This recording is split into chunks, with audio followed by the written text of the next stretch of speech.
இவ்வளவு பெரிய ஒரு ஆசீர்வாதத்தை நன்மையை இந்த யோவான் ஸ்நானகனுக்கு, அதாவது இந்த சகரியா எலிசபெத்துக்கு கொடுக்கறதுக்கு காரணம் என்ன அப்படின்னு பார்த்தீங்கன்னா, மேல 6வது வசனத்துல வாசிக்கும் பொழுது,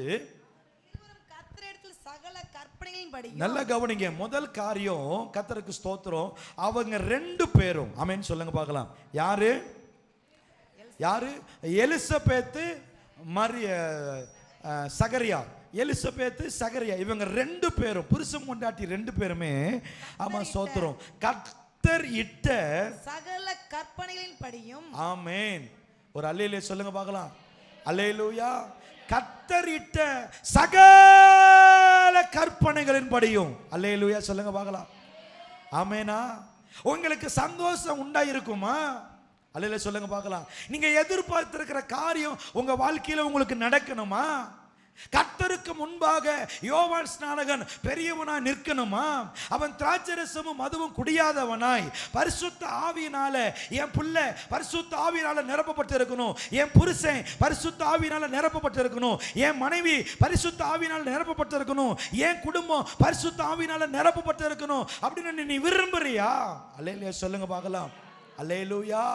ஆண்டவர் சொல்லுகிறாரு, உன் விருப்பத்தை நிறைவேற்றுவேன். ஆனா உன் விருப்பத்தை நிறைவேற்றி ஆமா உன்னை நித்திய மாட்சிமையாகவும் தலைமுறை தலைமுறையாகவும் இருக்கும் அந்த மகிழ்ச்சியுமாக கர்த்தர் உன்னை வைக்கணும். அப்படின்னா வேதம் சொல்லுகிறது, சகரியா எலிசபெத் 2 பேரும் கர்த்தர் இட்ட சகல கற்பனைகளின் படியும். அல்லேலூயா.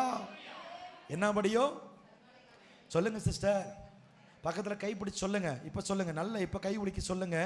உங்களுக்கு அந்த நித்திய மாட்சிமையும் தலைமுறை தலைமையாக இருக்கும் மகிழ்ச்சி வேணும்னா கர்த்தர் இட்ட கற்பனைகளின் படி நீ செய்ய கவனமாயிரு.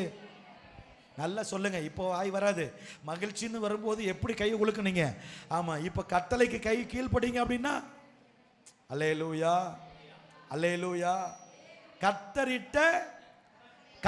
இட்ட சகல கற்பனைகளின் 2 பேரும், ஒருத்தர் கிடையாது. யாரு? சகரியா மாத்திரம் கிடையாது, எலிசபெத் மாத்திரம் கிடையாது.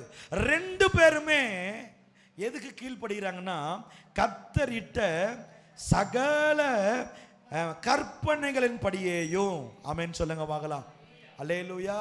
இந்த கற்பனையை மாத்திரம் கட்டளையை மாத்திரம் நீங்க பிடிச்சிட்டீங்கன்னா உங்களுக்கு தெரியுமா வேதத்துல எவிரு என்கிற ஒரு மனுஷன் இருந்தான்.